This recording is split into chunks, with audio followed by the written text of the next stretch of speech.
Okay, hi guys. So I just got this message on my phone just now. It's not an evacuation, but it's a warning, like an evacuation warning. So I'm actually in the LA area. I don't know if you guys know that, but anyway, I'm gonna make this video right now. I'm cooking food for the dog just in case we do have to, leave. And I do believe that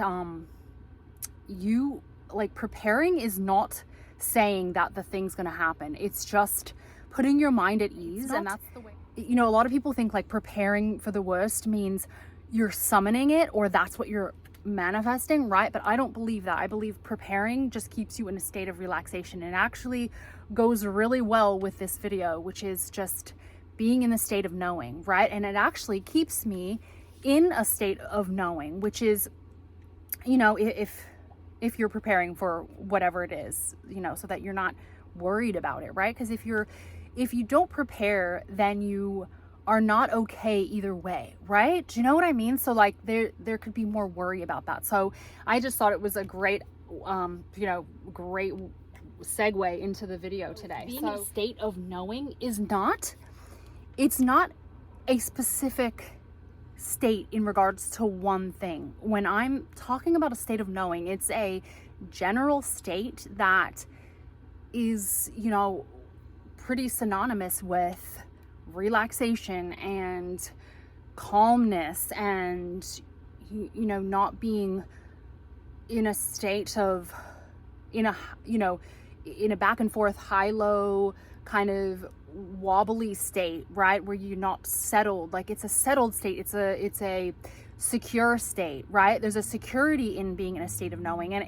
it took me a while to get to this state because I generally have this state about everything, right? It's not in regards to, and I think people, when they've been explaining it online, I actually got this message from my friend saying there was this creator that explained it, and I don't really watch other people's videos, but my best friend sent me something saying this lady or someone who's popular that she watches once in a while said something like, this is how you get into the state of knowing. Just when you know. And I feel like she kept repeating that, and that's what my friend said. And I'm like, it's so not useful, right? And it really is. I do think this is going to help you because it's about being in a state of knowing for everything. It's not just item by item being in a state of knowing, right? And a lot of people honestly would be better off doing emotional regulation versus doing specific manifesting. Like, I'm not kidding. It would put you in a better overall state if you were just emotionally regulated. And that was something I thought about when I was thinking, how did I get into a state of knowing? Like, how do I pretty much maintain? I mean, I have my human moments, and which is great and fine, and that's what we're here to be. We're here to have the gamut of emotions, up, down, all around as a human, right? But I still, as I'm having those emotions, I still have a general basic state of knowing, okay? And that's really what I'm talking about here. It's a state that is really useful to be in, and I don't think it came overnight for me. I think it was over a long period of time, right? I think it did take me a while, but I don't think it has to take a while. Like, you guys could get into a state of knowing just by practicing these things that I'm going to talk about, okay? So anyway, sorry, that was a long intro, but I felt like it was important to talk about the fires and stuff. But if you guys want to know all the experiences that have been going on about the fires and everything, let me know and I can do a whole video on that. Even just my neighbors, things happening over here. It's very, very smoky here. Even though it looks like the sun's out, I can't see the sun. It's just smoke. I've never been in this type of air quality. So we're all locked inside right now. There's no going outside because the particulate is just so heavy here. So anyway, I'm in a state of knowing though. I'm not stressed out. I think I think it's going to be okay. It's just, yeah, there's a lot going on right now. So anyway, the first thing I would say to get into a state of knowing in general, overall, is to incorporate some type of meditation. Now, meditation can vary from person to person. Even if you don't like meditation, which I didn't really like it, right? I was just not my thing for a while, but I eventually found a type of meditation that does work for me, right? And I would even say box breathing isn't a type of meditation. There's so many ways to meditate. Even painting can be a meditation, right? When you're quiet and you're by yourself and you're just, doing repetitive strokes on a canvas, or if you like to, draw in any way, making some art with ceramics is a way to meditate, right? There's so many different ways to meditate. You don't have to do the traditional meditation of sitting there, forcing yourself to sit in a corner, and sitting there for 15 minutes or 20 minutes or whatever. And I do all kinds of meditation. It just depends on the day, right? So you can do box breathing, which is the 4 counts in, 4 counts holding, and then 4 counts releasing the breath, right? So that puts you in this sort of box. That's why they call it box breathing. It's just, it allows you to do this sort of methodical thing. Any kind of methodical thing, even washing dishes, can be meditative if you use it for that, right? If you're thinking about a million things and you're worrying while you're washing dishes, you're not meditating. But if you are calmly, you're just wiping and you're doing repetitive motions, that could be meditating. There's a lot of things that fall under the category of meditating. So one of the main things I did to get into the state and to maintain it was doing something along those lines. And you find what works for you, but I wanted to give you a bunch of options because everyone's so different. And I don't think there's a one size fits all when it comes to meditation, but it is valuable. It does put you in a heightened state of awareness. It allows you to be calmer overall. It allows you to easily self-regulate and, emotionally regulate. Your emotional regulation techniques will be easier if you have already started the day with a meditation, or even if you meditate at night, or even if you meditate during the middle of the day, if you take 15 minutes to draw during the middle of the day or something like that, right? Even when I'm walking the dog, sometimes I meditate, or I'm looking at the sky. If you're just taking, 5 minutes looking at the sky, can be a meditation. I mean, there's so many forms, and it's just a really good idea to experiment and find what works for you. Because I was always the kind of person that was like, oh, I just, meditation's so hard for me. But once I figured out things that work for me and that weren't traditional meditation, but that were still putting me in a calm state, in a state of awareness where I wasn't identifying with my thoughts, that's the key, right? You're not so hyper identified with your thoughts. And that's the main thing with meditation. It allows you to be the observer, to step back, and to have this sort of heightened awareness where you are not in this, flux all the time with just, it's almost like you're in this rocky boat that has no calm seas, because you're not setting the seas calm by doing something like an awareness practice, right? So I would say that's number one as far as getting into the state of knowing.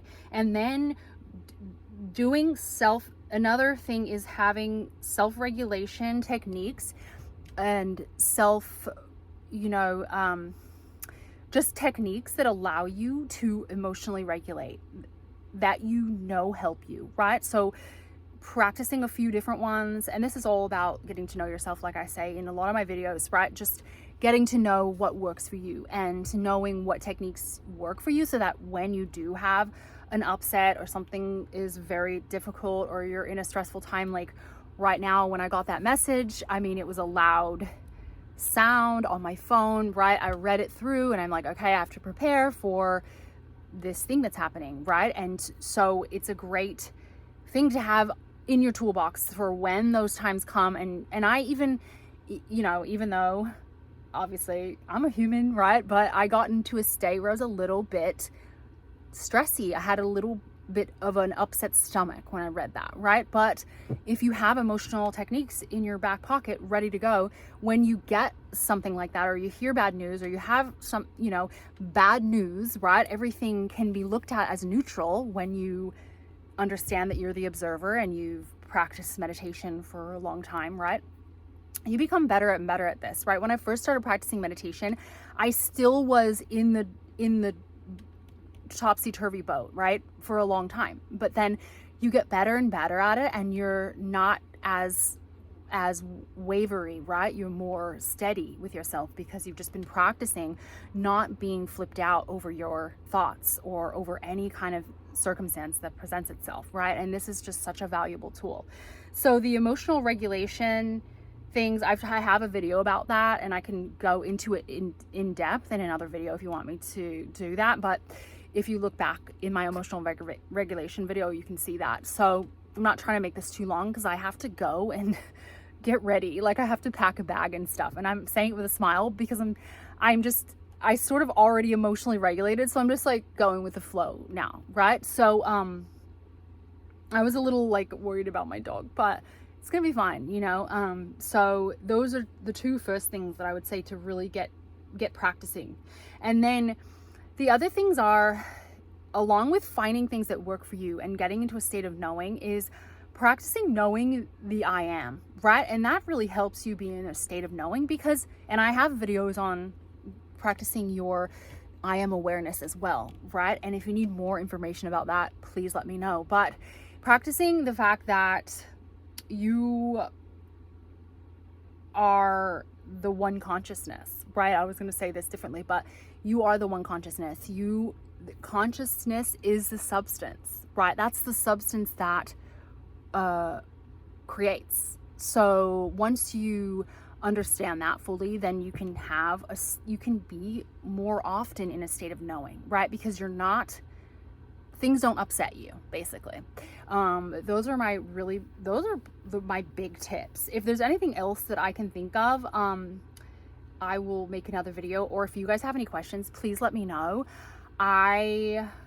Just wanted to touch in with you guys. I might be leaving my house, so I won't be here for a few days, but yeah, just practicing these is so helpful. And like I said, in general, it's about being in a state of knowing, right? Not really doing it about any specific topic, right? And this can allow you to easily get into the state of knowing about the specific topics as well, right? But I would work on first being in a general state of knowing. That's what I think helps me, you know, maybe not the most, but tremendously, right? I don't know really what helps me the most, but this does help me a lot, right? So and I obviously still allow myself the human experience. I still get upset. I have had, you know, I do have a lot of reactions, you know. I think it's very presumptuous for people to say, oh, don't react, because it's so normal to react, right? And so I would never say that to anyone. I think it's totally normal to have your human reaction and then know how to get back to a state of knowing, okay? So if you guys have any specific questions, please let me know. If you love this, thumbs it up. If you love Neville and transformation and my unique perspective, stick around. I'd love to have you. Wish me luck, you guys. I'll talk to you soon. Bye-bye. Bye, guys.